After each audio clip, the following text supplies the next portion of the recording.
Okay.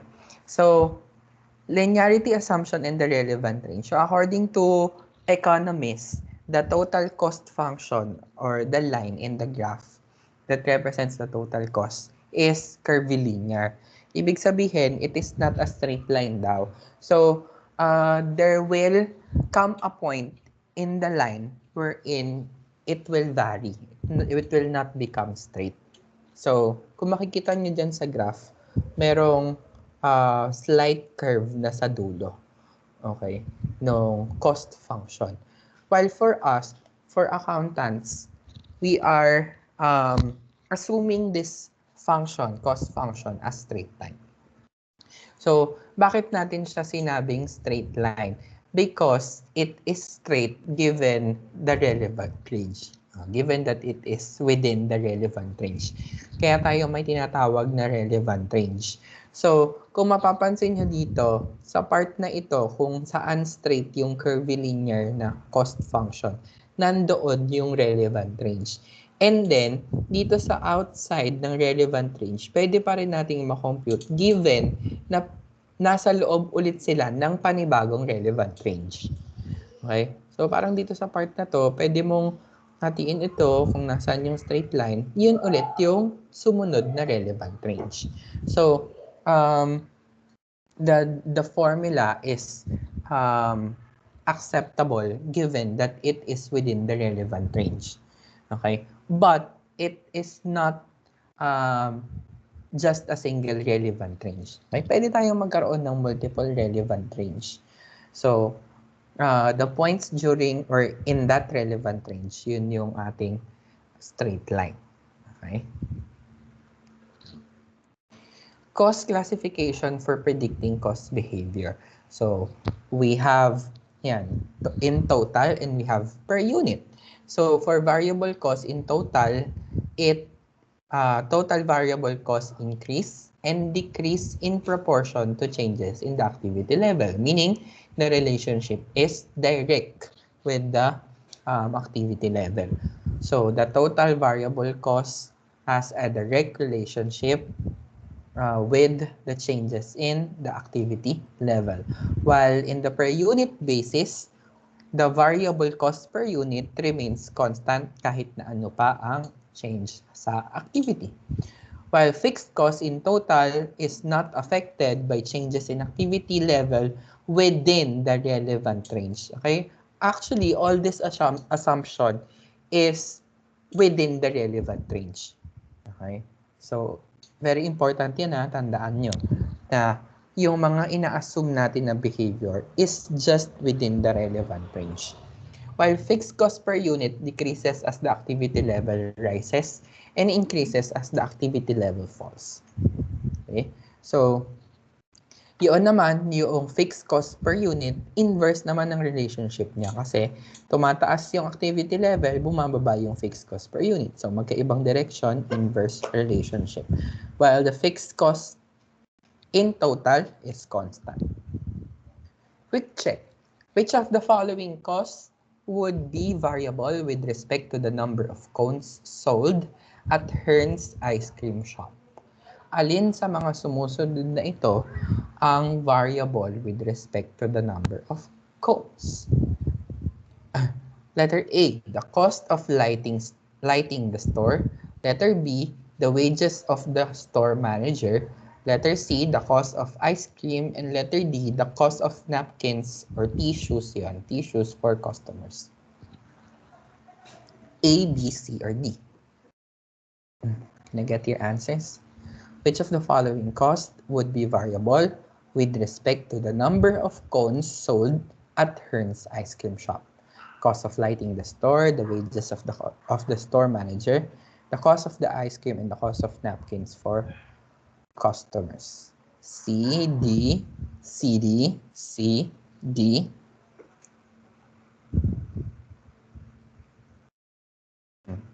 How about the others? Uy, sagot-sagot din. Kasi alam nyo kayo, huwag kayong matatakot magkamali. Okay? Pag pinapasagot kayo, sumagot kayo. Okay? Kasi, kapag hindi kayo sumagot, ang tendency, kapag sinabi yung tamang sagot, hindi nyo siya ma-realize, hindi nyo maisa sa puso. O maisa sa puso, ano? Oh. So, kahit mali or tama yung nasagot niyo, okay lang sa akin. Basta matuto kayo after. Okay, so C, D, C, D. The correct answer is C and D. Okay? So, dalawa. So, ang nakakuha ng tama, halos lahat naman tama. Pero ang pinakatama ay si Reynaldo. C, D ang sagot niya. Okay? So, the cost of the ice cream will change kasi may cone. 'Di ba? Yung may effect siya. Na pag nagbago yung bilang ng cone, magbabago din yung cost ng ice cream because cones are part of yung pagbebenta ng ice cream. And kada isang cone, meron niyang napkin or tissue. So, pag nakabenta ka ng maraming cone, tataas din yung cost of napkin. So, those two are variable cost. Okay? Mixed cost. A mixed cost contains both variable and fixed elements. Consider the example of utility cost. So, yung total utility cost, yan. Kung mapapansin nyo, nandito yung line niya, nasa y-intercept, pero hindi naka-0 sa x. Okay? Naka-x-intercept, pero hindi naka-0 sa y. Okay? Kasi, meron component ng fixed. Okay? So, itong part na ito ng line, or ng graph, ito yung fixed monthly charge. Okay? Meaning, kahit wala kang activity during that particular period, meron ka na agad na babayaran because that is the fixed component. Okay? And, it will vary, okay, per kilowatt hours na magagamit natin. Okay?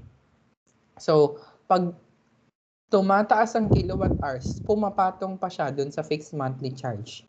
Kaya ang line magiging ganito. So at zero level of activity, meron ka pa ring total cost because of the presence of fixed cost. Okay, yun yung total mixed cost. And ang problema dyan, kung paano natin siya hahatiin. Kung paano natin malalaman yung fixed component saka yung variable component. Okay? So, summary of the types of cost classification. According to financial reporting, ay meron tayong period cost, may product cost. Tama? So, meron tayong according to function, nandiyan yun sa financial reporting yon. We have manufacturing, marketing, selling, and financial. For predicting cost behavior, we have fixed, variable, and mixed. For assigning cost to cost objects, we have direct and indirect. So, huwag niyo kakalimutan yan, mga different types of cost classifications. Okay, self-check. Dito, marami kasi to sunod-sunod. So, lagyan nyo ng number yung sagot nyo. Okay, so, 1, tapos true or false. Okay? So, number 1, first question. Is it true or false? Costs incurred in 1 year are always meaningful in the following year. Costs incurred in 1 year are always meaningful in the following year. Is it true or false?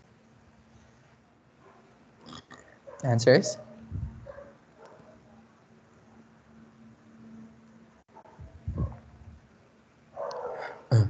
Uy, sagot. True or false? Costs incurred in 1 year are always meaningful in the following year. False, false, false, false, false.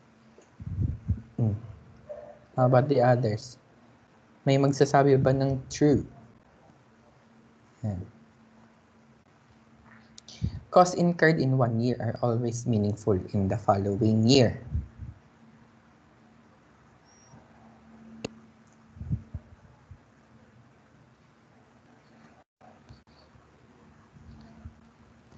Answer is? Ay, wala palang lalabas na sagot. Yan ba?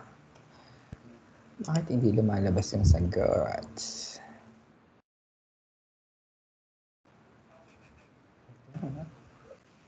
Wala talaga.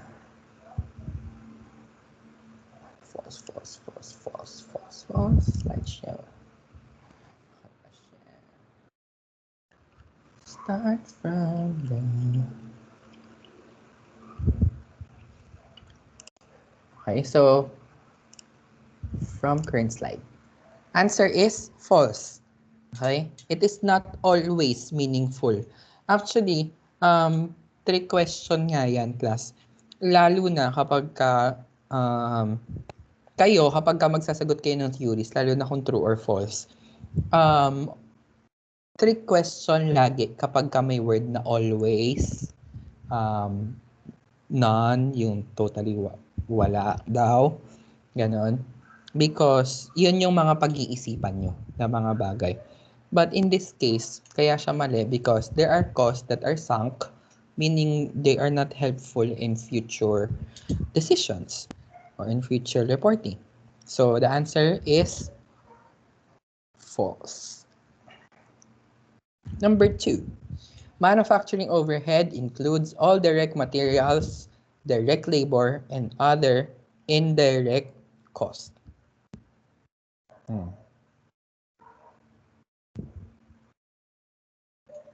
Pag may nagkamali dito, sasaktan ko. Joke lang. Okay. Ulit, manufacturing overhead includes all direct material, direct labor, and other indirect costs. True or false?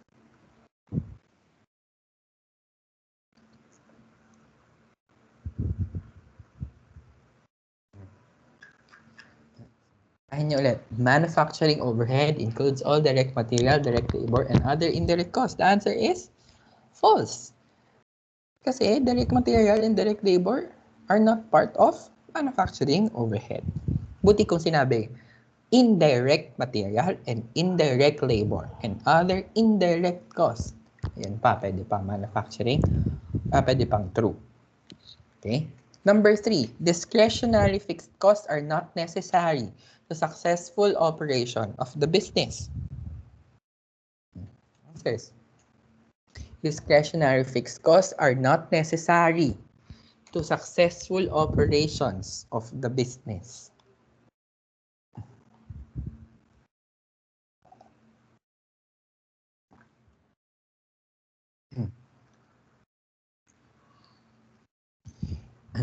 So, yung mga iba, kung mabagal yung internet, pwede na kahit hindi mag-chat. Basta, sagutin nyo ha.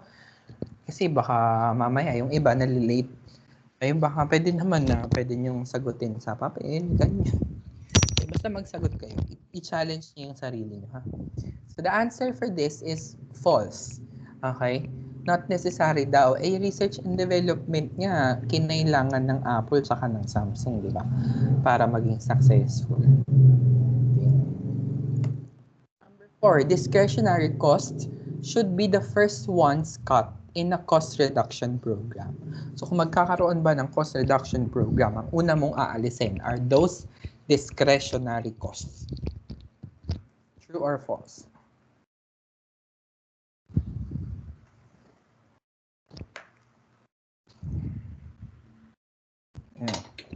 Sigot mga kaibigan. True or false? Number 4 na tayo. 4. True or false? False. True. False. False. False. Ata. False. False. False. False. The answer is false. Okay? Bakit siya false? Hindi agad-agad siya yung nasa priority na dapat mong tanggalin. Because it will really depend on tawag dito, management's decision. Okay? There are certain management who are maintaining yung mga research and development because they believe that it is really necessary for the company's growth. Okay? So, hindi siya agad-agad, class, na siya yung tatanggalin nyo. Ha? Okay? Ari muna kayong mag-isip ng mga ibang costs na pwede nyo tanggalin. Number 5, direct costs are often difficult to trace to the specific cost object under consideration. True or false? Direct costs are often difficult to trace to the specific cost object under consideration. True or false?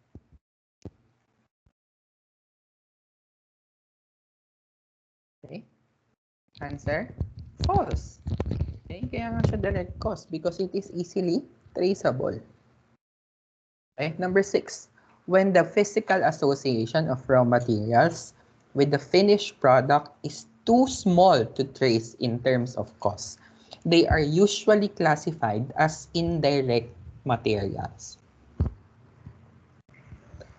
When the physical association of raw materials with the finished product is too small to trace in terms of cost, they are usually classified as indirect materials. True or false? True, true. If you are answering theories class, when you are reading it, it is helpful if you put emphasis on those important words. Okay? Or if you can highlight those important words, you can do so. Answer is true. Okay? So, pag hindi significant, pag too small to trace, it is indirect. Okay, so yun yung mga keywords doon. Too small to trace, indirect materials. Number 7, thread used in the production of mattresses is classified as direct material. Thread used in the production of mattresses is classified as direct material. True? False? Thread yung sinulid. Ano ba yung mattress? Yung higaan. Ano char? Ano yung char? True? False? False? False? False? Okay, the answer is false.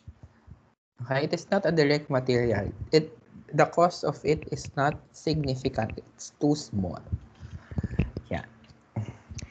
Number 8, the cost of goods sold of a manufacturing company equals beginning finished goods inventory plus cost of goods available for sale minus ending finished goods inventory.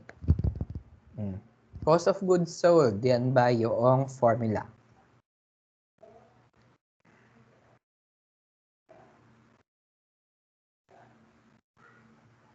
Answers.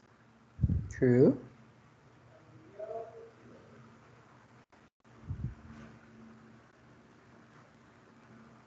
True. False.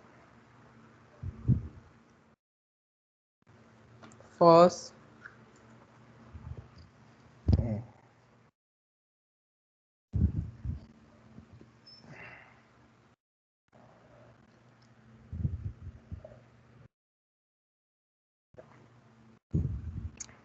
Ano sagot?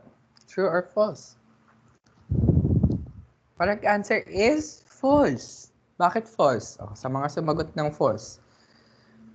Kasi marami din sumagot ng true. Oh. Bakit false? John Matthew. Ano po sir, kasi dapat po cost of goods manufactured plus finished goods inventory minus ending finished goods inventory po. Correct. So, it is not cost of goods available for sale. Dapat cost of goods manufactured. Okay? Kasi yung cost of goods available for sale, yun na yung finished goods inventory beginning plus cost of goods manufactured. Okay? Di nag-double ka na finished goods inventory dito. 'Di ba? Kasi meron ka ng finished goods inventory tapos may cost of goods available for sale ka pa. Tama? Number 9, product costs are deducted from revenue when the production process is completed. Product costs are deducted from revenue when the production process is completed. Kailan dinideduct ang product cost? When completed ba? Sabi ko kanina yan, diba? Nakikinig kayo.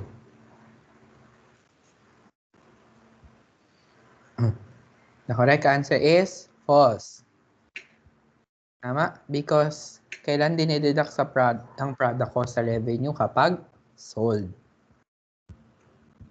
Number 10, product cost appear on financial statements. Ay, sino yun? May magsasalita ba? Appear on financial statements only when products are sold.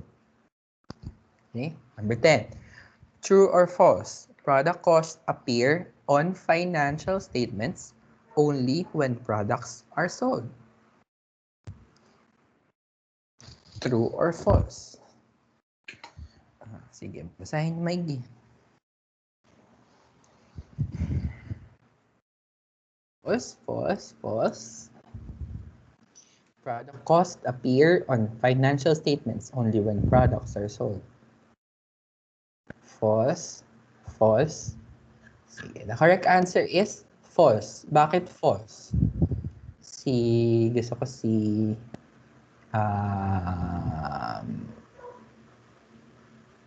Jenina. Bakit false?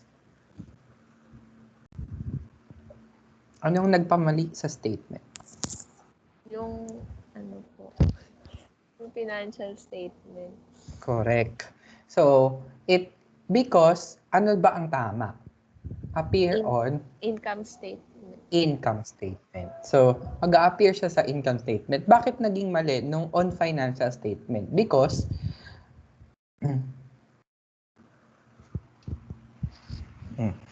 product costs appear on financial statements. Kasi nag-a-appear siya kahit hindi naman sold. Tama? Kasi pwede siyang mag-appear sa statement of financial position. Number 11, all of the following are examples of opportunity cost. Ito hindi natin ito na-discuss kanina. Ano ba yung opportunity cost? Opportunity costs are benefits forgiven because you chose another alternative. Okay? So, benefits given. Lahat ba to opportunity cost? First, salary given up to start a business. Second, rental income given up when you live in a house you own. Third, interest expense that could be incurred when you purchased your car on a cash basis.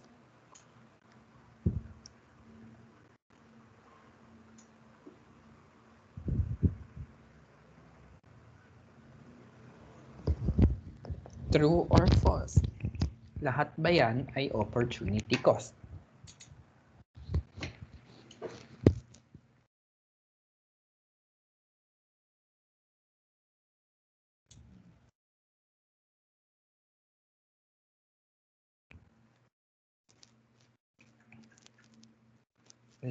Ay, tama na pala. Sorry.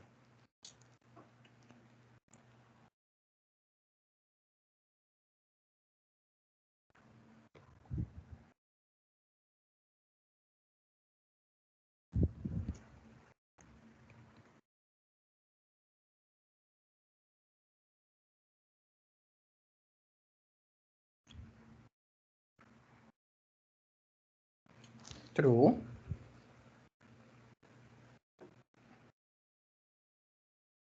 False. True. Gusto ko yung tanong na to. Madaming magkakaiba yung sagot. Walang masamang magkamali ha, mga kaibigan. True, false, true, false. How about the others?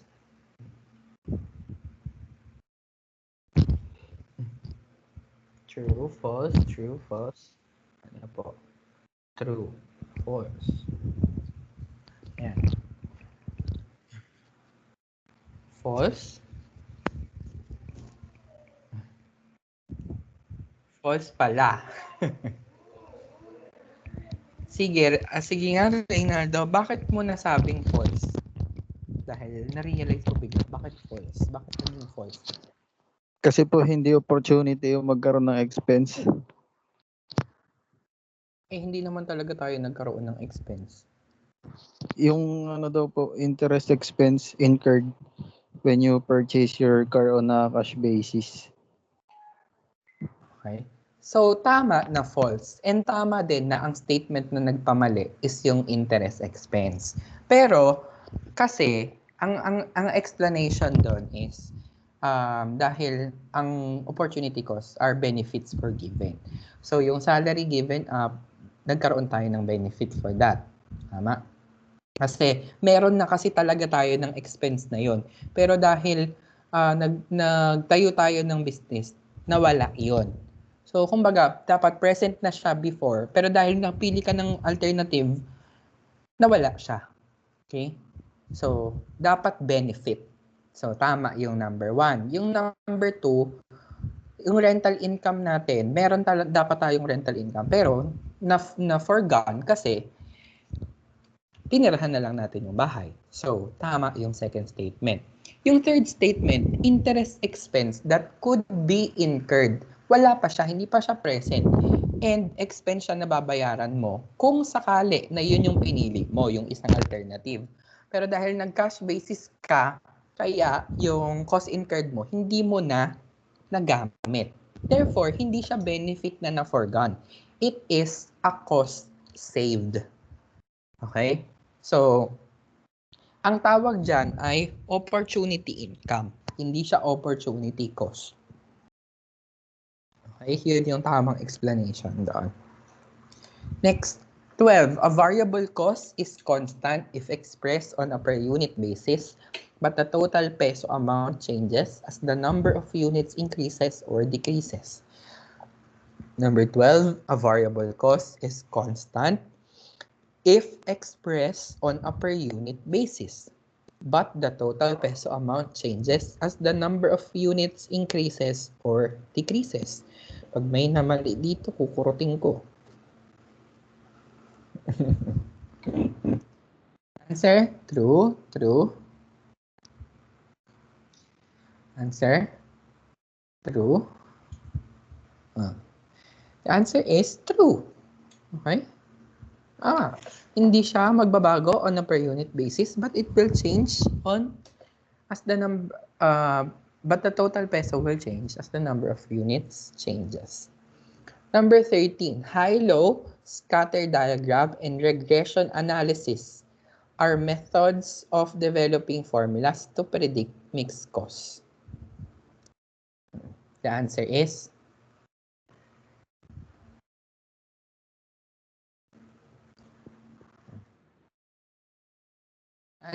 true.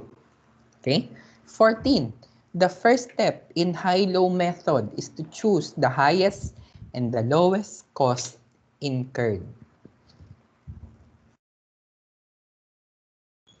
Sagot, 14 na tayo. First step in high-low method is to choose the highest and lowest cost incurred. Alam ko na pag-aralan niyo na yan sa cost accounting. Okay, but later we will discuss further. Okay. Pero for now, assessment, doon sa assessment, true or false.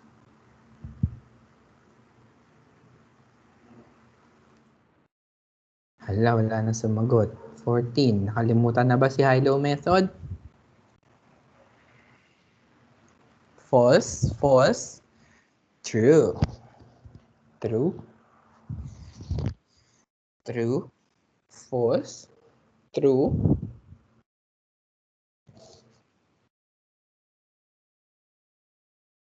False. Ha ha ha. May tawa pa. Vincent na.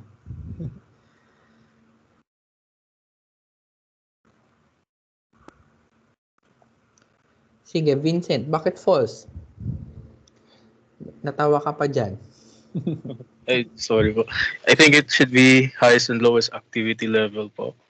Correct. So, kaya siya false because we are choosing the highest and lowest level of activity, not highest and lowest cost.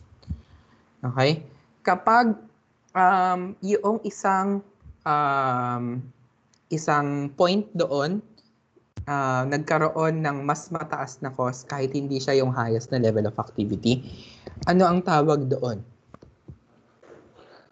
Kasi hindi na siya kasama sa computation, di ba? Hindi na siya kasama sa consideration. Anong tawag sa kanya? Naaalala niyo ba?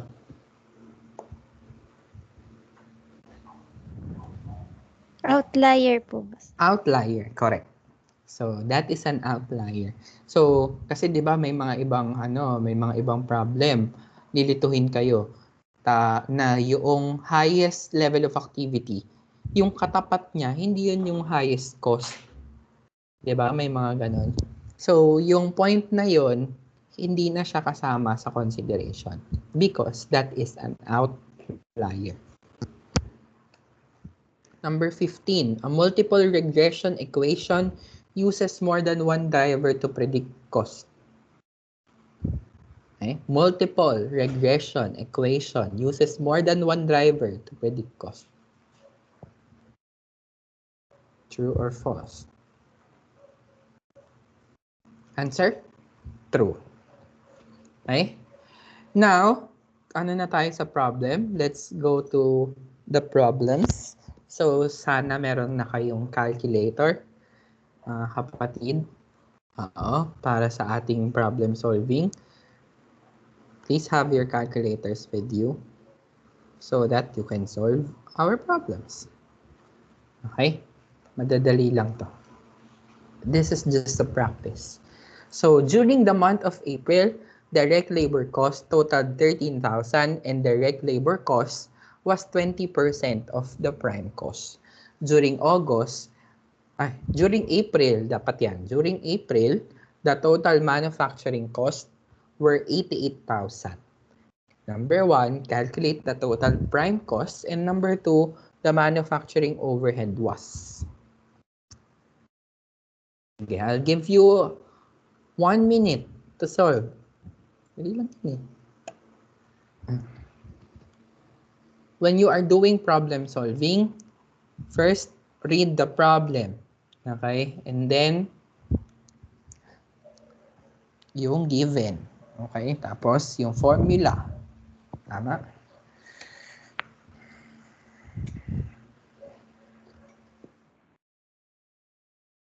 $78,000, $10,000. Ay, na-erase. Total prime cost and manufacturing overhead.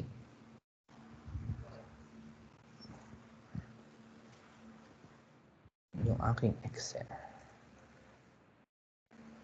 Ayan. So, dito tayo magsasagot.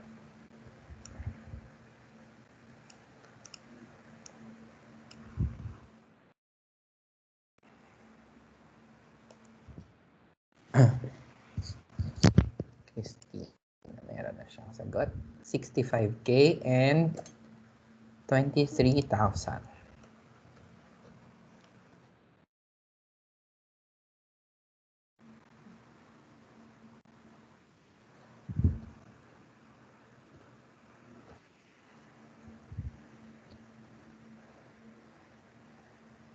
$65 and 23. How about the others? 65 and 23.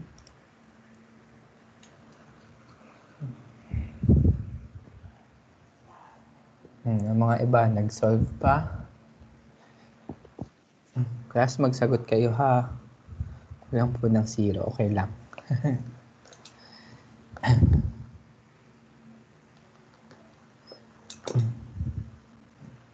Tinanggal ko pala. Sorry, tinanggal ko yung problem. During the month of April, direct labor cost totaled 13,000 and the direct labor cost was 20% of prime cost. During April, the total manufacturing costs were 88,000. So una muna, formula ng total manufacturing cost, DM, DL, and manufacturing overhead. This will be your total manufacturing cost. Ang direct labor cost mo daw is 13,000. Okay? Tapos ang total manufacturing cost mo 80,000. Tapos 13,000 daw is 20% of prime cost. Ano ba yung prime cost? Your prime cost is equal to your DM plus DL. So that will be your prime cost. So this is 13,000 and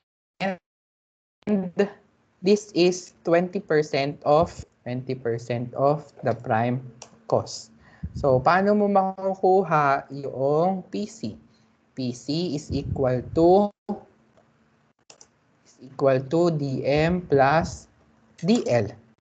So, paano mo makukuha si PC? So, 13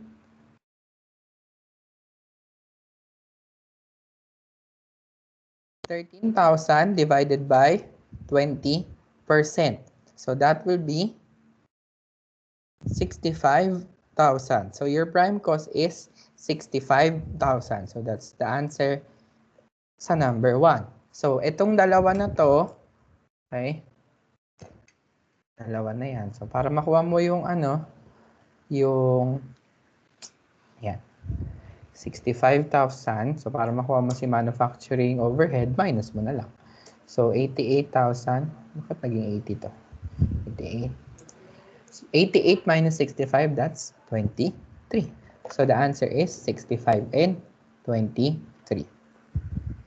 Okay, good job. Next problem. Problem number 2. The questions are calculate the total direct cost, calculate the total manufacturing overhead cost, and what is the total cost conversion? What's the total conversion cost? The given is the accounting records of 7RS company revealed the following costs. Direct material use is 50, factory utilities is 35. Wages of assembly line personnel is 170. Customer entertainment is 45. Indirect materials use is 19. And depreciation on salesperson's cars is 51,000.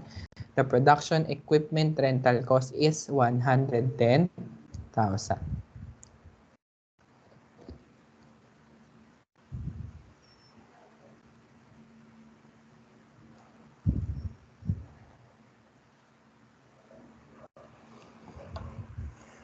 Ay, ano ba yung direct cost, direct material, saka direct labor?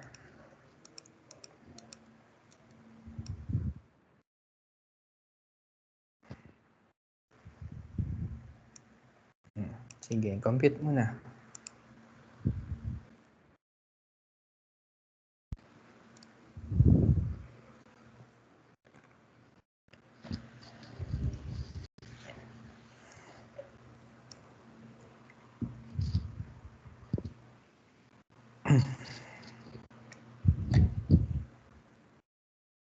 Meron na bang sagot? Ang bilis 220, 260, and 480.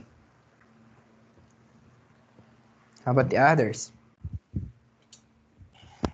220, 164, and 334.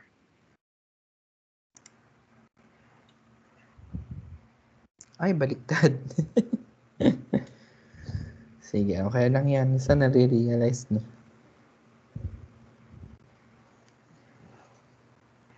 220, 384, 334.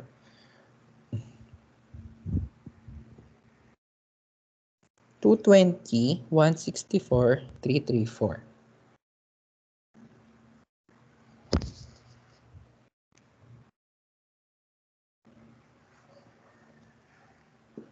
Two 20, 164, 334. Sige, yung mga iba, sabay tayong magsagot.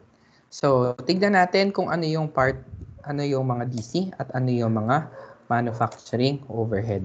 Ang direct materials use, is it part of the direct cost?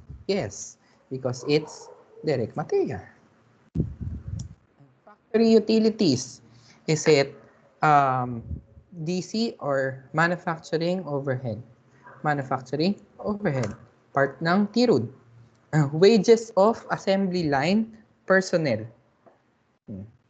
Wages of assembly line personnel. That is a direct labor. 170.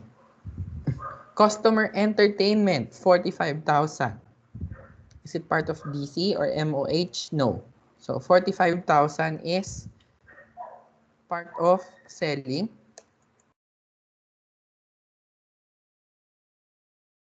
Indirect materials use. Part of MOH.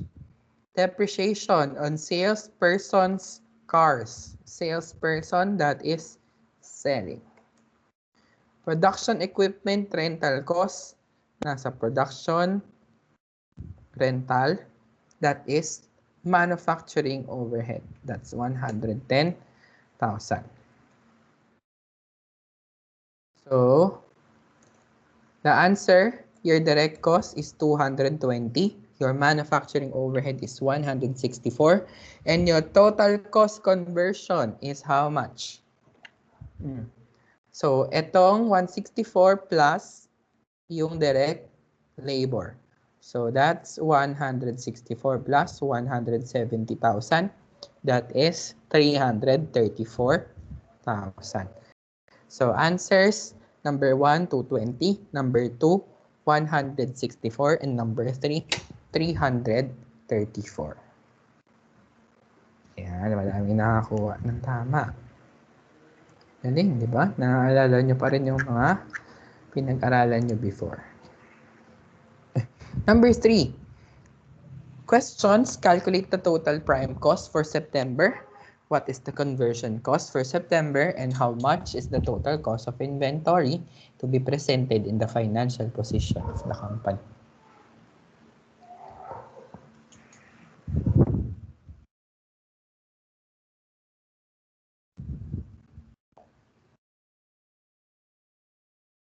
Prime cost, conversion cost, and total cost of inventory. The management of PMSO Corporation has asked your help as an intern in preparing some key reports for September. Bro, mo intern pa lang, no? Pinapagawa na ng reports. The beginning balance in the raw materials inventory account was 40,000. During the month, the company made raw materials purchases amounting to 89,000 pesos and use 77,000 out of the total materials available to use in the production. At the end of the month, the balance in the raw materials inventory account was 52,000. Direct labor cost was 44 and manufacturing overhead was 91. The beginning balance in the work in process account was 44 and the ending balance was 39.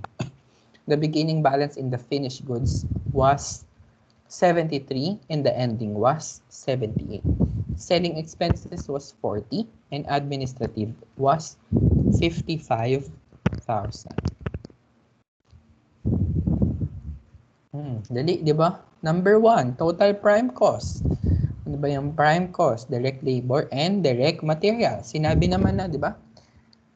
Nakalagay, 77,000 use. So that is our direct material. Plus, you have the direct labor of 44,000. So that's 77 plus 44 is equal to 121,000 pesos. So the answer for number 1 is 121,000. Number 2, conversion cost. Sinabi na rin, 44,000 plus 91,000. You'll get 135,000. How much is the total cost of inventory to be presented in the financial position of the company? Number 3, how will you get the cost of inventory? Ano ba ang mga i-consider natin? Sabi dyan, may tatlo tayong inventory. We have raw materials inventory, we have work in process, and we have finished goods inventory. Pero dala-dalawa. May beginning, may ending, meron pang use. Ano ang gagawin natin? Ano ang kukunin natin? Anyone? Anong sagot sa number 3?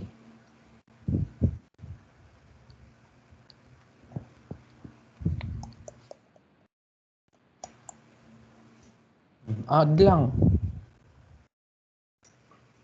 Total cost of inventory. Ano, class? Anong sagot?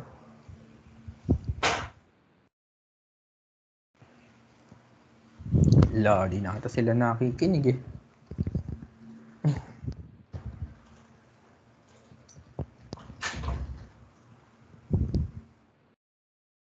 $169K? May question mark. Si Crisanta, 169. Crisanta, paano mo nakuha si 169? Pinag-add ko lang po yung ending balance po ng raw materials inventory. Saka po yung work in process end po.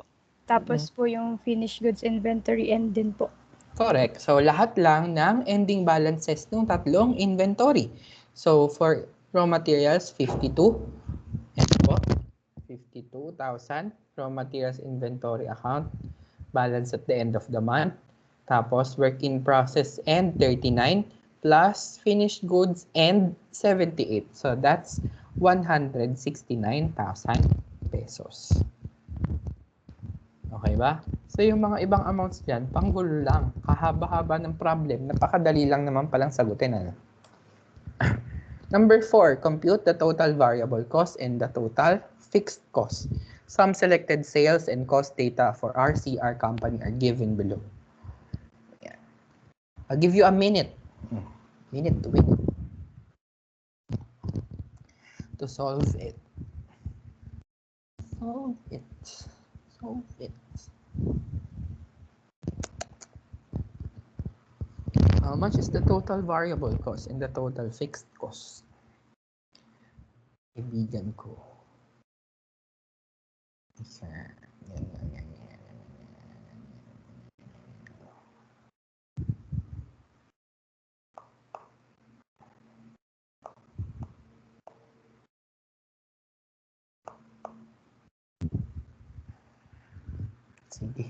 Solve na natin ng sabay kasi meron pa akong mga problems. So, sa variable cost, tinatanong tayo ng variable cost and fixed cost. Yan, may sagot na si Paolo. Sagot ni Paolo ay 790. 790 yung variable. Sige, tingnan natin. So, direct materials use all variable cost. So, that's 200,000 variable cost. Indirect materials use all variable cost daw, 70. Direct labors, all variable, so that's 300. Indirect labor cost incurred 80% fixed. So 80% of 80,000 is 64,000. So that's fixed. So yung natitira, lahat na ay variable. So that's 16,000. Other factory overhead cost, 40% variable. So 150 times 40%, that is 60,000 pesos. Remaining is fixed. So that's 90,000 pesos. Selling and administrative, 60% is variable. So that's 240 times 60%. That will be 144 for variable and 96 for fixed. Total. For variable, we have 790. And for fixed, we have 250,000. Very good. Nakuha naman.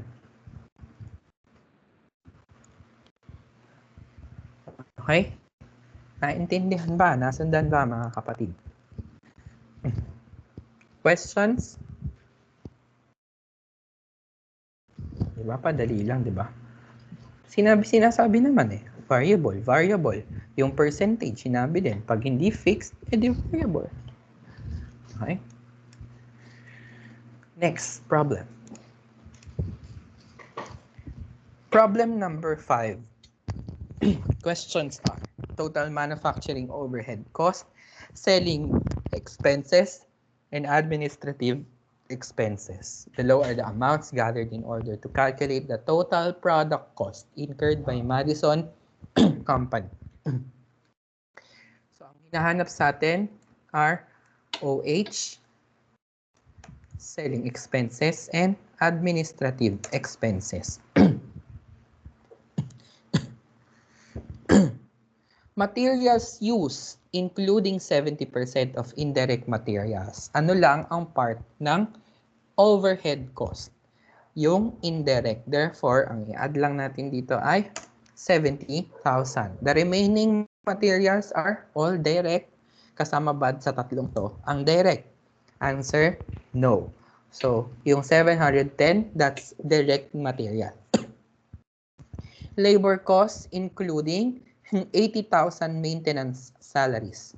So, ano ba ang part ng overhead? Yung indirect labor. Si maintenance ba? Labor, direct labor, or indirect labor? That is indirect. Therefore, kasama siya sa overhead. So, yung 80 lang kasama. Lahat ng natitira are direct labor. Supervisor salaries, is that direct or indirect? Answer, indirect. Therefore, part of overhead. 510. Heat, light, and power ng plant. Okay? Planta, hindi yan ang halaman, ha? So, utilities are part of the TIRUD. Diba? Diniscuss natin kanina, pero utilities ba yan na nasa production? Answer, yes, because of plant. Sales salaries. Sales. That's part of selling. So, that's 327,000. Advertising, that's promotional expenses. That's part also of salaries or selling expense. 304. Insurance, part ni TIRUD. Pero saan siya ginamit? Sa plant or sa corporate offices? Sa plant daw. So, that's part of overhead. So, that's 143 overhead. Si corporate offices, nasa overhead pa din ba yan? Hindi na po kasi ginamit na siya for corporate offices. So, that's administrative. Equipment depreciation, ganun din. Pag plant, overhead, 119. Corporate offices is administrative. So, that's 92.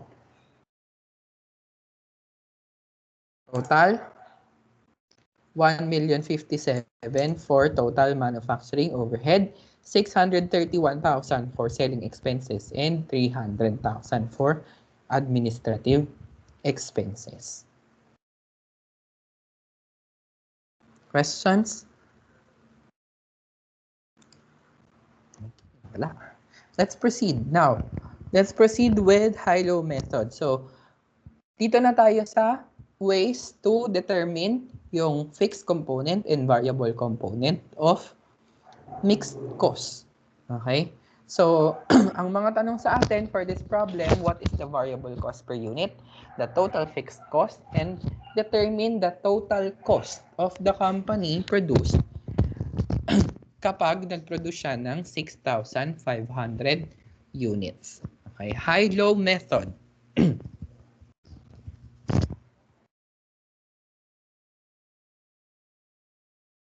Mas pa ba? Wala na. Sige, magsagot na ako. Okay? So, high-low method, ano ang formula? Diba? Ang total cost natin is equal to variable cost plus fixed cost. So, fixed cost tapos variable cost. And then, ang variable cost natin is composed of variable cost per unit multiplied by the level of activity. Kung lalagay natin yan sa formula, ano nga yan? Y is equals to A plus BX. Alala? Okay. So, that is our total cost. Okay? And then, pinapakompute tayo ng variable cost per unit. Paano natin kinukuha yung variable cost per unit? High-low method. So, una muna nating dinedetermine is the highest and lowest level of activity. Diba sinabi natin kanina yon sa tanong, ay sa true or false? So, the highest level of activity, yun yung yung level of activity, highest and lowest, nasa denominator. So, that's 14,000, the highest. Ito po yung tinitignan natin na level of activity, production in units. So, that's 14,000, that will be the highest. And our lowest is 5,400. Okay? Pag mag-high-low kayo, tignan nyo kung merong sinabi na relevant range. Okay? Kapag kami sinabing relevant range, then follow it.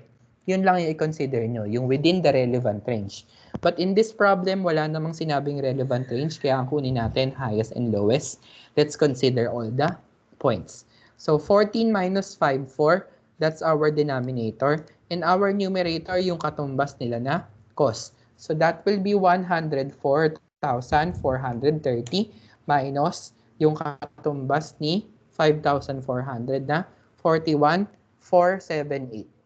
So that would be 104 minus 41,478 divided by 14,000 minus 54. So 62,952 divided by 8,600, that will be 7.32.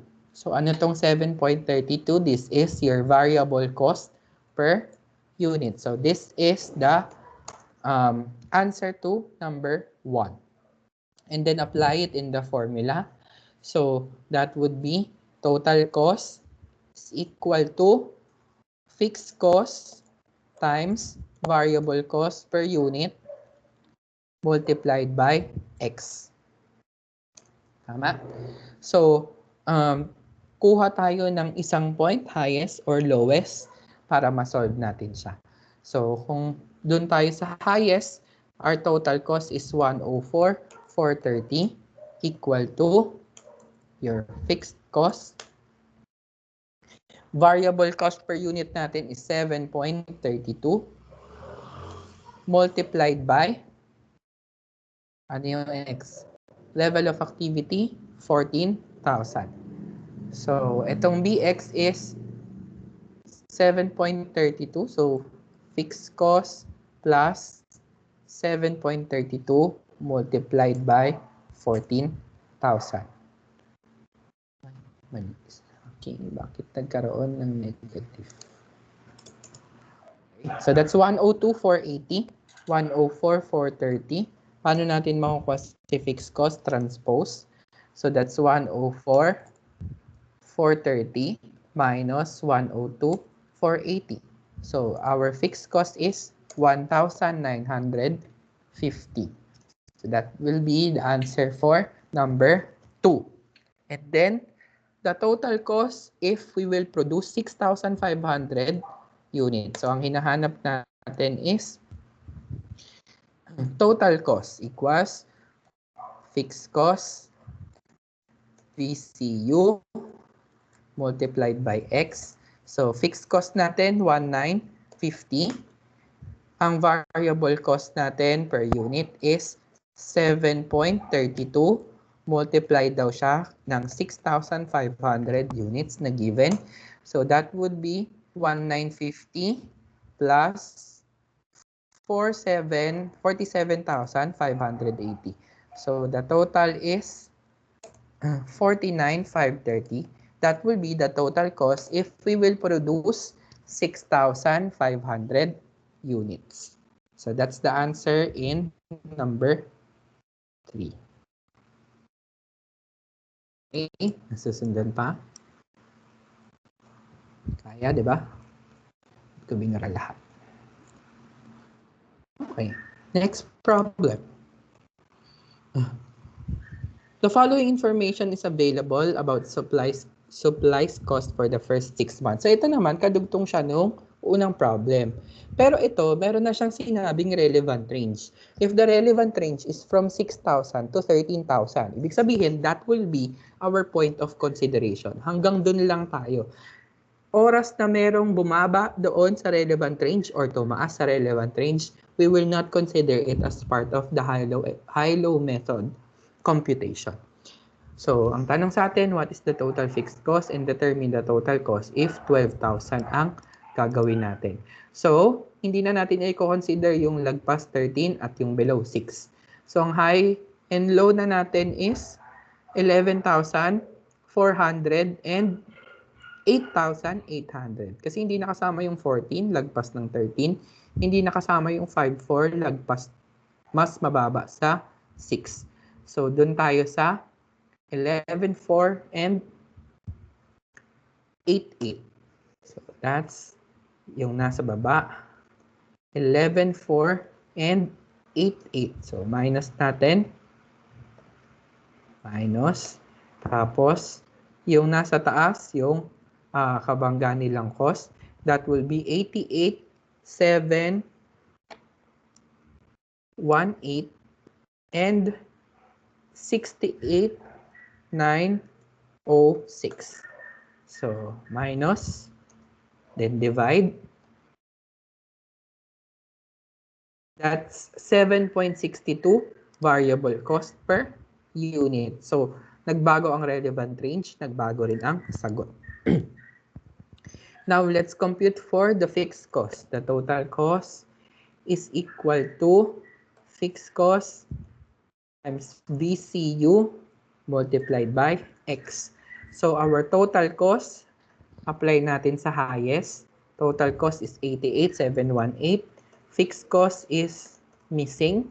Variable cost per unit is 7.62. Multiplied by level of activity. That's 11,400. So, 88,718. Transpose natin to on the other side. So, that's 88,718 minus 86,868. So, our fixed cost is 1,850. That's our answer in number 4. Determine the total cost if the company produced 12,000 units. So, alamin natin, pasok ba sa relevant range? The answer is yes. Therefore, we could use our formula. So, our total cost is missing equals fixed cost of 1,850 plus the variable cost per unit, which is 7.62 multiplied by 12,000 pesos. So that's 1,850 plus this, 91,440. So our total cost is 93,290. Okay, galing. Very good. Okay, next. Problem 2. Okay, an organization has the following cost, total cost at 2 levels of activity. So first is 150 at 20,000 and 200,000 at 36,000. Variable cost per unit is constant in this range of activity, and there is an increase of 30,000 in the total cost when activity exceeds 30,000 units. So, dalawa ang ating points. Now, what is the total cost at an activity level of 25,000 and what is the total cost at an activity level of 32,000? So, apply natin yung formula given the 2 points. Okay. So, our first point, okay, is sabi total cost daw is 150. So, total cost is 150,000 and that is equivalent to the fixed cost which is A, di ba? Ang formula natin, Y is equals to A plus BX. So, missing si A plus BX.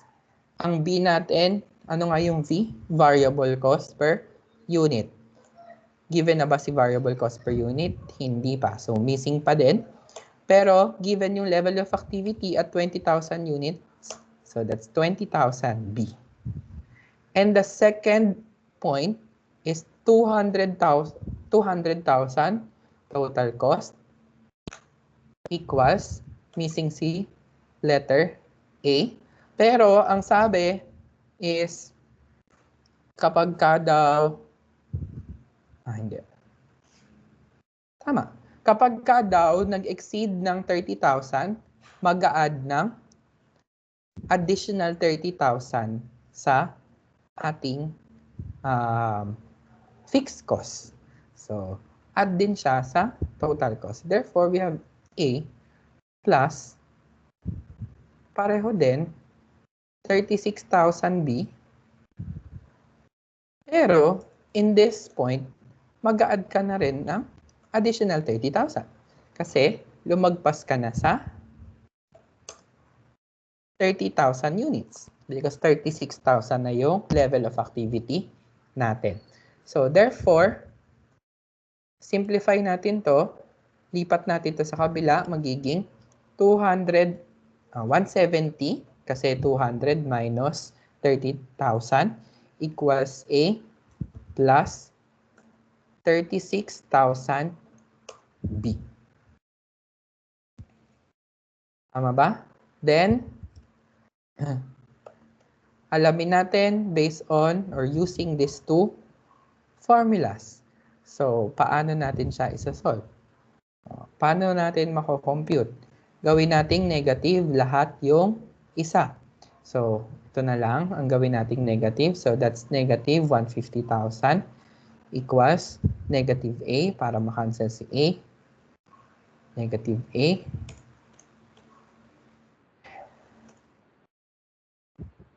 Labas pala.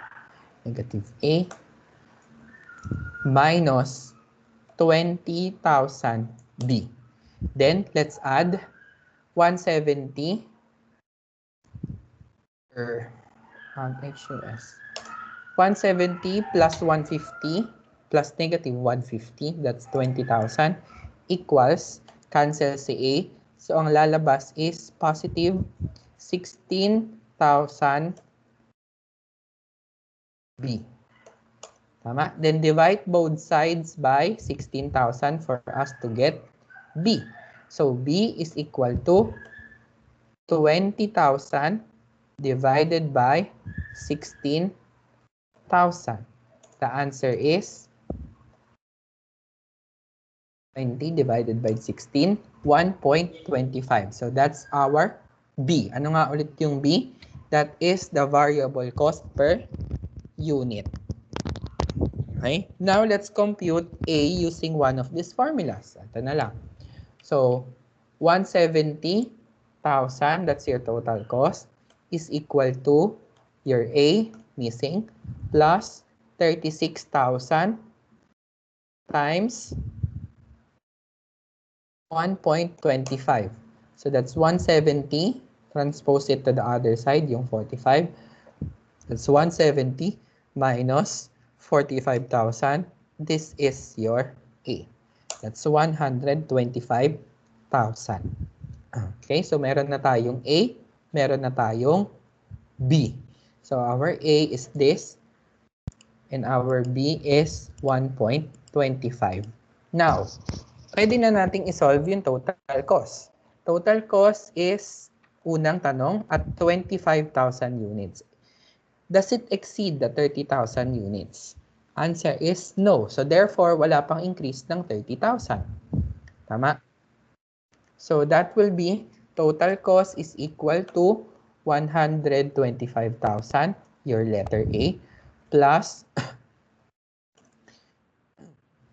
your level of activity is 25,000 multiplied by 1.25, the variable cost per unit.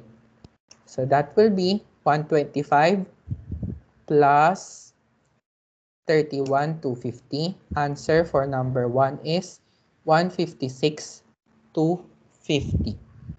For number 2, may presence na ng 30,000 increase dahil lumagpas na siya ng 30,000, yung 34,000 units. So that will be 125 plus level of activity natin is 34,000 multiplied by 1.25 variable cost per unit plus the 30,000 increase. So that will be 125 plus 42,500 plus 30,000. Answer for number 2 is 197,500. Did we get the same answer? Sanda naman. Dali lang, di ba? Next, number 3. Unti na lang, class. Ay, 7:30 na. No? Unti na lang. Please, tapusin na natin. 3 problems na lang. Extend tayo ng very, very light. Your turn has been reviewing its total cost over the last few weeks and has established the following. Number 1, what would be the total cost at a production level of 420,000 units? And number 2, what would be the total cost at a production level of 170 units? So, paano natin siya isa-solve? Una, meron tayong dalawa. Meron tayong, sana meron din Excel. Yeah. So, sabi, kapag ka daw it exceeds kapag mas malaki sa 200, gigigil ako. Mas malaki sa 200, madadagdagan ng 600. Gusto kong magsulat. Nakakamiss magsulat sa whiteboard at sa blackboard para mas madali. So, pag nag-exceed, the fixed cost will increase at 600. Kapag hindi, and then, walang increase. So, therefore, meron tayong dalawang relevant range. So, doon muna tayo, kunin natin yung ang tanong kasi 420, di ba? So, doon tayo sa pangalawang relevant range, yung nag-exceed. So, kukunin natin yung lagpas sa 200. Ano ba dito? Yung lagpas ng 200. Highest tsaka lowest na lagpas ng 200. So, ang highest natin is 480. So, yun ang nasa denominator, 480 minus ang pinakamababa na nag-exceed ng 200 is 220. Tapos, katumbas na cost is 54 minus 3450. Tama? 480, 54, 220, 3450. Okay? So, minus natin silang dalawa. Minus natin. Then, divide. Divide.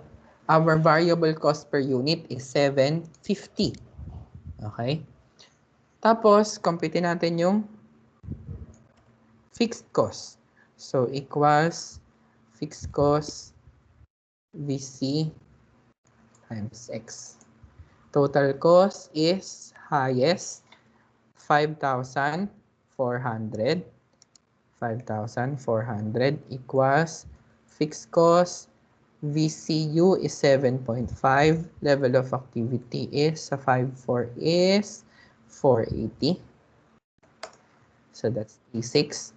5.4 minus 36. That's our fixed cost. Fixed cost natin is 1.8. Okay? So, ano na ang magiging formula natin kung 420? So, total cost is equal to fixed cost VC UX. Pero, meron ng increase na 600 dahil lagpas na siya ng 200 units. So, therefore, our total cost is fixed cost 1.8 plus VCU is 7.5 times 420 units plus 600.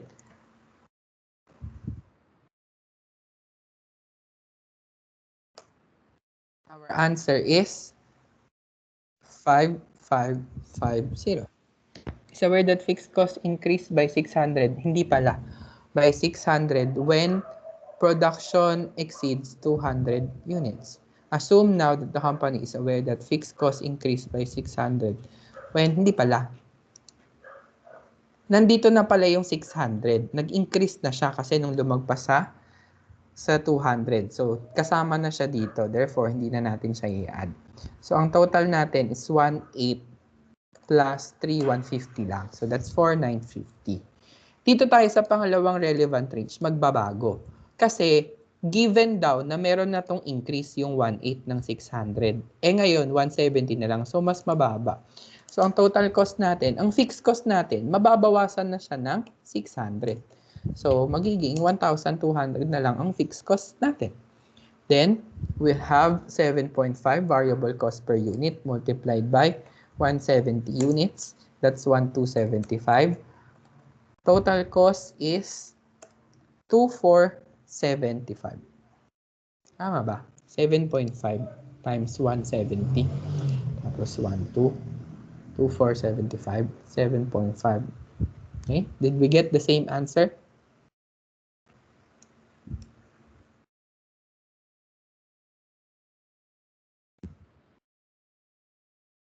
Wait nga, basahin nga natin maigi. Parang may nakalimutan ako.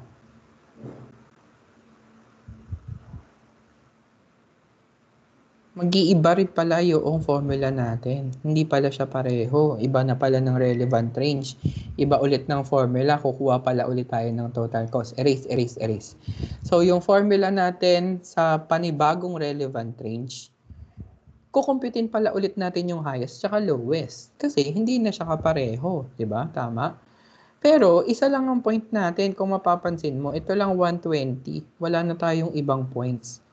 Ito na lang 120. Paano gagawin natin? Okay lang ba yon? Okay lang.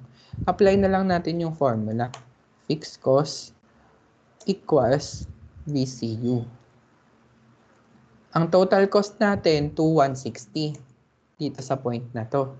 Ang fixed cost natin, dahil bumaba na siya sa 200, meron na tayong formula. Diba? Ito ay 1,800 minus 1,600. Bumaba siya, diba? Pero, ang VCU natin, hindi pa natin alam. So, kung ang units produced natin is 120, missing ang VCU, so that's 120B. Tama? So, transpose natin on the other side, 2,160 minus 1,200, that's 960, equals 120B. So, divide natin both sides by 120. So, that's 960 divided by 120. Ang bago na nating B is 8 na, variable cost per unit natin. Ulitin ko ulit. Kaya tayo nag-compute ulit ng bagong formula kasi panibagong relevant range na siya. So, hindi na applicable yung sinolve natin na VCU nung una. Kaya magko-compute ulit tayo ng panibagong VCU. So, ang i-consider natin yung mga points below 200. So, kung may high-low method pa tayo, kung meron pang dalawang points, pwede pa tayo mag-high-low method. Pero, dahil isa na lang yung point natin, pwede na natin siyang makuha na yun na. Kasi, meron namang formula yung fixed cost na mula dun sa 1,800 nabawasan ng 600. Kaya nakakuha tayo ng panibagong B, which is 8. So, therefore, our total cost, kung yan, 1,2 ang ating fixed cost, 8 ang VCU natin times 170 units. So, that's 1,2 plus 1,360. So, the answer for number 2 is 2,560. Final answer. Okay? 740.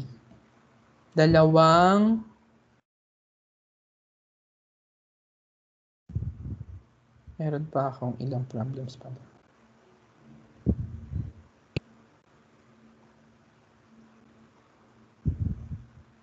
High-low method. Isa na lang. Last na. Last na, please, class. Para matapos na. High-low method and least square method. Last problem na pala ito. Ayan. So, cost formula using high-low method. Tapos 3,500. So, solve natin using high-low method. Then later, let's use least square method. So, kung yan, tapos high-low method. So, level of activity ulit tayo. Huwag kayong malilito. 4,200. 4,200. Idiretso ko na. 4,200 minus lowest natin is 3,000. Sabihan nyo kung mali yung kinukuha kong ano ha. Highest and lowest. 4,200, 3,000. Baka may namimiss ako. Ang katumbas niya na cost is 15 minus 12. Tama? 4,200, 15. 3,000 is 12. Tingnan nyo, class. Pansinin nyo. Ang highest na cost dito, itong 16,000. Pero ang units produced niya, 4,000. Hindi ito yung highest. So, kung ito ang pinagbasihan mo, mali na. Because this number 3, or the third month, is an outlier. So, our VCU is 3,000 divided by 1,2. That's 2.5 per unit. So, kunin natin total cost. Ang total cost natin sa highest is 15,000 equals fixed cost missing. Variable cost per unit is 2.5. Level of units produced is 4,200. So, transpose pala. 15 minus 10,500. Our fixed cost is 4,500. Total cost, ano yung sabi doon? Total cost kung 3,500.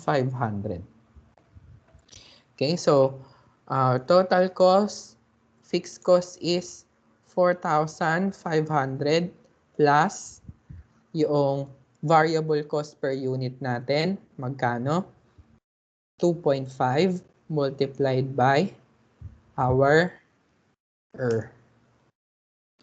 multiplied by level of activity. Ano nga ulit yung kanina?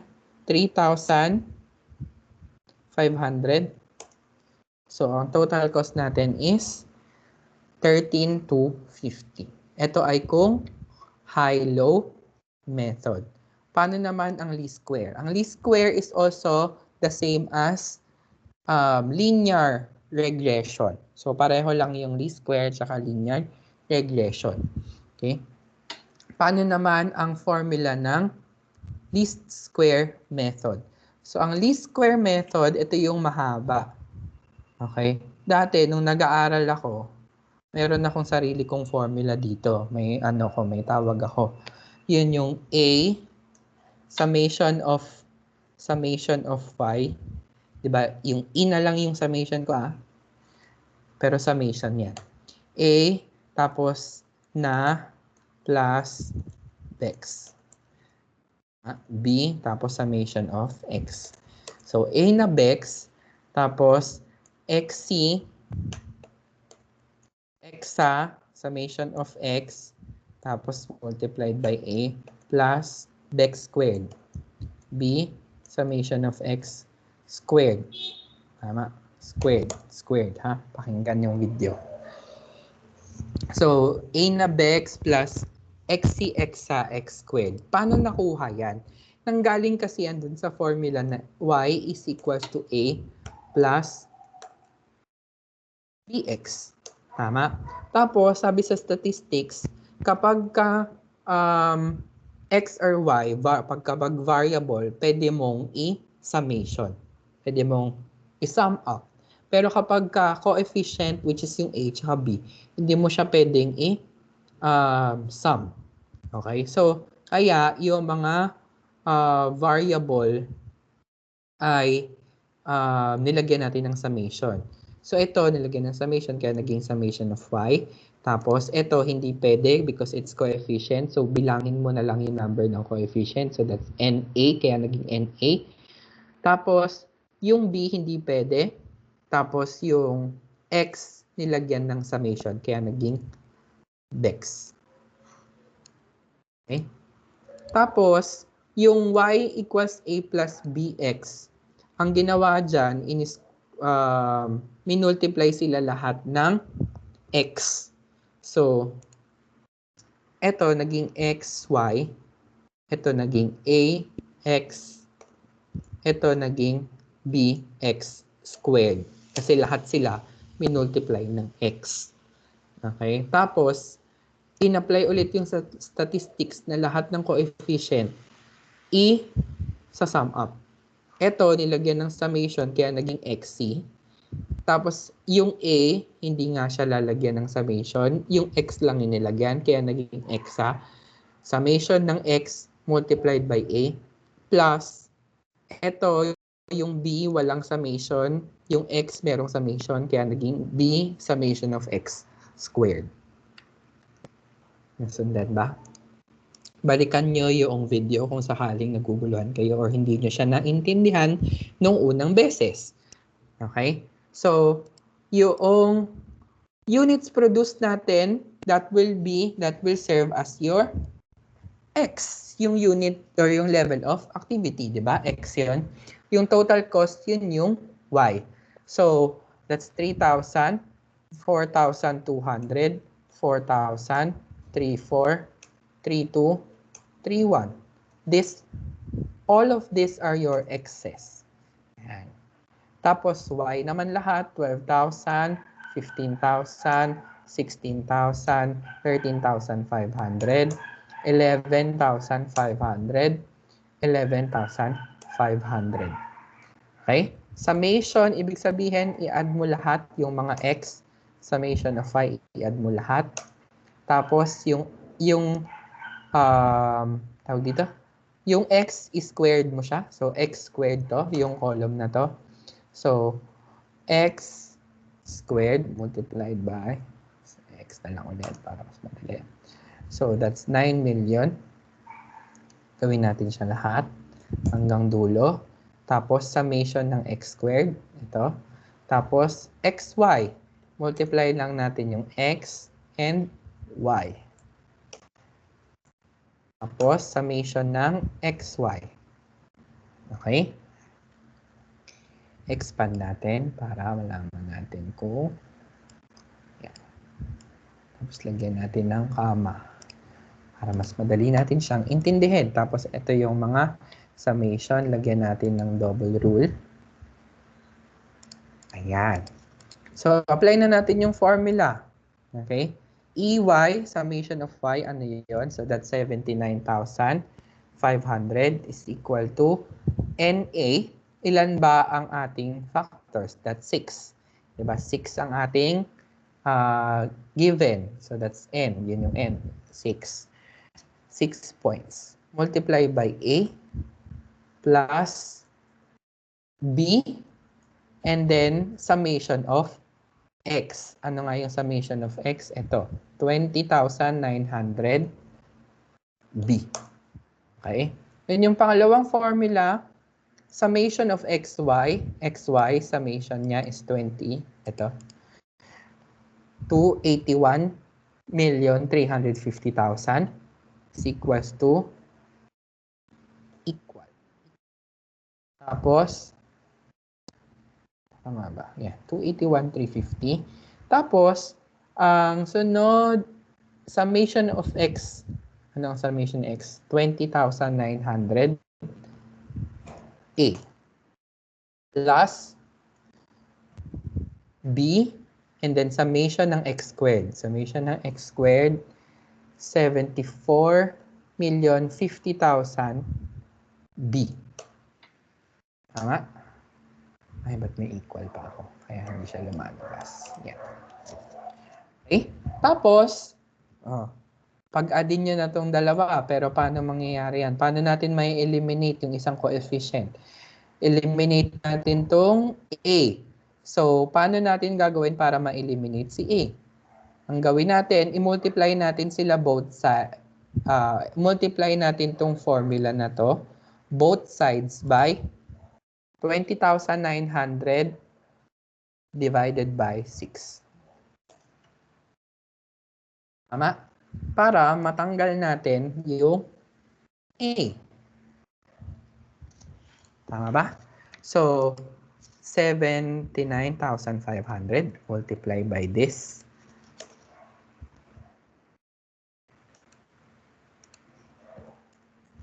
Is 27,692,500 equals. Bigyan natin ng comma.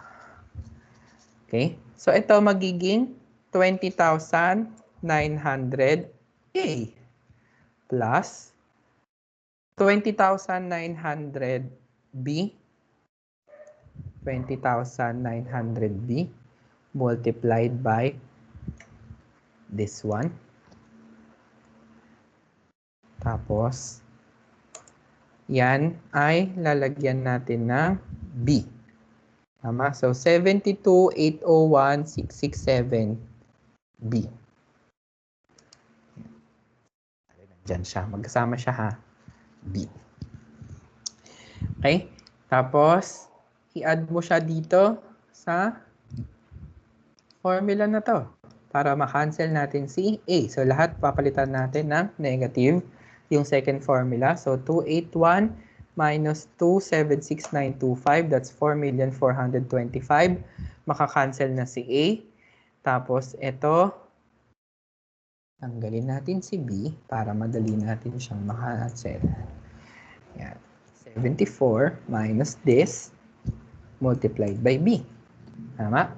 Then, divide both sides by 124,833,333. B is equal to 4425 divided by this one.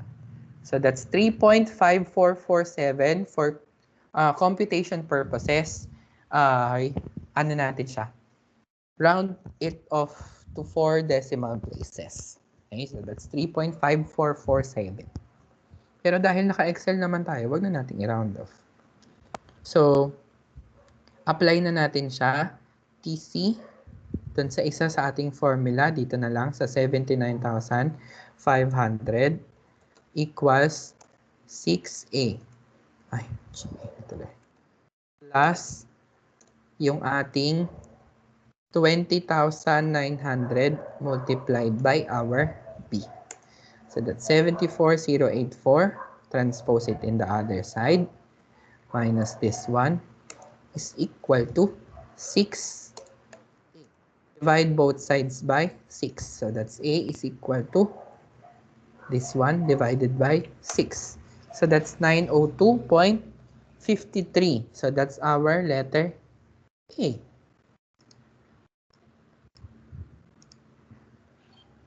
Then our total cost, okay, pinapakuha kung 3,500 units. So, ang total cost natin is equal to 6, y equals A, ito ang A natin, 902, plus bx, plus b natin is this one, multiplied by 3,500 daw.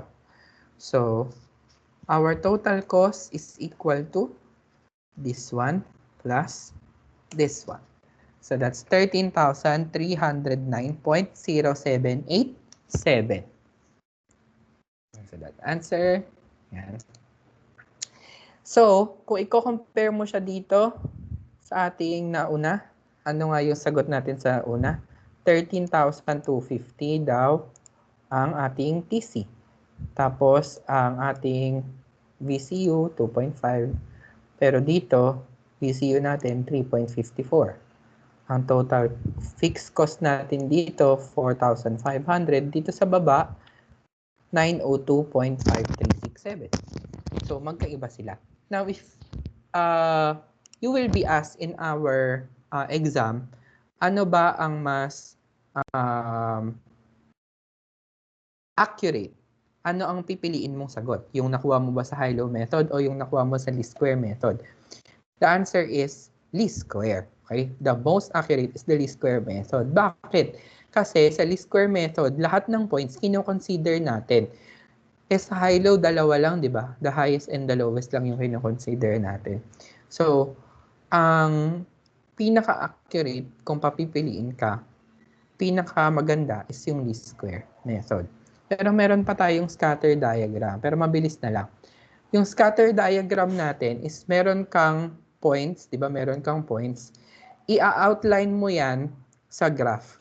So, di ba may graph ka? So, i-outline mo yung points. Kailangan yung mga points mahati sa dalawa. Doon ka ngayon guguhit ng linya. And then, that will be your basis in your formula.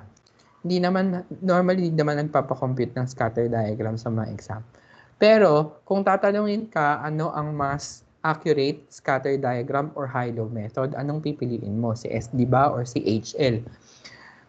Ang piliin mo si scatter diagram. Kasi, kino-consider niya rin lahat ng points. Okay? Yun nga lang, nakadepende sa naghahati, kung paano yung hati. So, pwedeng magkaroon ng iba-ibang evaluation using scatter diagram. Unlike least square na isa lang ang formula. Pare-pareho tayo ng ma-arrive na answer. So, the most accurate ng piliin mo kung papipiliin ka sa tatlo is least square regression or linear regression, then followed by the scatter diagram and the high-low method. Okay? So that's our order of priority. Okay, so that will end our topic. Any questions? Sorry, medyo nag-extend ng 30 minutes. Pero at least natapos natin, di ba? So yan, di ba, next meeting, meron naman asynchronous naman tayo. And then, of course, you will have assignment. So that you can practice. So our assignment for next meeting is multiple choice questions. Lahat ng multiple choice questions sa chapter 1 and chapter 2 of our book. So that will be page 23. Page 23. To page 33. Yan. of chapter 1. And then, sa chapter 2, dahil natapos na rin tayo sa chapter 2. That will be from page 44 to 49. 44 to 49. This will be your assignment. Okay? The assignment should be written. Okay? Sulat nyo na lang sa papel, either yellow paper or bond paper. Then, submit it sa Teams. Okay? Sa ating Teams. Picturean nyo na lang yung sulat nyo. Kailangan may solution. Okay? Para naman kapag ka nagtanong kayo sa iba, maisulat nyo din yung solution. Diba? Kasi kadalasan nagko-comparean talaga ng mga sagot kapag ka-assignment. So, okay lang kasi pag tinignan mo naman yung sagot niya, isasolve mo ulit. Okay? At least malalaman mo yung solution. Okay? Tapos, may tanong lang ako. Kapag ba nag-upload ng file yung isa, makikita ng lahat sa Teams? Familiar ba kayo? Yes po, sir. Makikita siya ng lahat. Paano siya hindi makikita ng lahat? Yung in-upload mong file. Kasi pag may Pwede nauna. po kayo maglagay ng assignment po, sir. Okay. Sige. I'll try na lang. Pag may tanong ako, Paolo, ask kita ha. Chat kita. So, for now, I will dismiss you. Next meeting, we'll not see each other. So, I will just send a recording of the video of the next topic. And then, please submit your assignment next Tuesday. Okay, next Tuesday. Questions? Yes, John Matthew. Sir, pwede po bang makuha namin yung copy ng PowerPoint? Ng PowerPoint, upload ko sa Teams. Thank you, Okay sir. ba? Sige. Okay. Questions? Okay, wala na. So, I will end the meeting. And I will see you next Tuesday. Thank you. Thank you po. Bye-bye. Thank you, sir. Thank you po. Thank you po, sir. Thank you po, sir. Thank you, sir. Bye.